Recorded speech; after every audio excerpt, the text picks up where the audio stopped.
নমস্কার বন্ধুরা, আজ আমি হাজির হয়েছি আবার একটা রেসিপির সাথে। আজ আমি আপনাদের সাথে শেয়ার করব সজনে শাকের একটা রেসিপি। আমি কিছুটা পরিমাণ সজনে শাক নিয়েছি, ডাল থেকে পাতাগুলোকে ছাড়িয়ে নিয়েছি। এবার আমি জলে খুব ভালোভাবে ধুয়ে পরিষ্কার করে নেব। আপনারা চাইলে ছোট ছোট টুকরো করে কেটে নিতেও পারেন।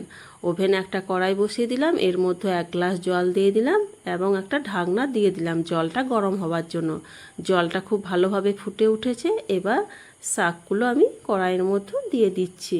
স্বাদ মতো লবণ দিয়ে দিলাম। একবার খুব ভালোভাবে নাড়াচাড়া করে নিচ্ছি এবং 6-7 মিনিটের জন্য একটা ঢাকনা দিয়ে দেব সেদ্ধ হবার জন্য। আমি আবার 7 মিনিট পর ফিরে এলাম। মাঝে একবার নাড়াচাড়া করে নিয়েছিলাম, একবার নাড়াচাড়া করে নিচ্ছি এবং একবার চেক করে দেখে নিচ্ছি শাকটা খুব ভালোভাবে সেদ্ধ হয়ে গেছে। একটু জল আছে, 1.5 মিনিট মতো ঢাকনা খুলেই ফুটিয়ে নেব, তাহলে জলটা শুকিয়ে যাবে। দেখুন জলটা শুকিয়ে গেছে। এবার আমি শাকটা কড়াই থেকে নামিয়ে নেব। কড়াইটা আবার পরিষ্কার করে বসিয়ে দিলাম। এর মধ্যে 1/2 চামচ সরিষার তেল দিয়ে দিলাম, 2 শুকনো লঙ্কা দিয়ে দিলাম ও সামান্য পরিমাণ 5 ফোড়ন দিয়ে দিলাম। ফোড়নটা একটু নাড়াচাড়া করে ভেজে নেব। ফোড়ন থেকে যখন মিষ্টি সুন্দর একটা গন্ধ বের হবে, তখন একটা পেঁয়াজের মিডিয়াম সাইজের পেঁয়াজের হাফ আমি লম্বা করে কেটে নিয়েছিলাম, এটা দিয়ে দিলাম এবং 8 কোয়া মতো থেতো করা রসুন দিয়ে দিলাম। কিছুক্ষণ নাড়াচাড়া করে এটা ভেজে নিলাম। এবার সেদ্ধ করে রাখা শাকটা দিয়ে দিলাম। এবার আমি এর মধ্যে 1/2 চামচ চিনি দিয়ে দিলাম।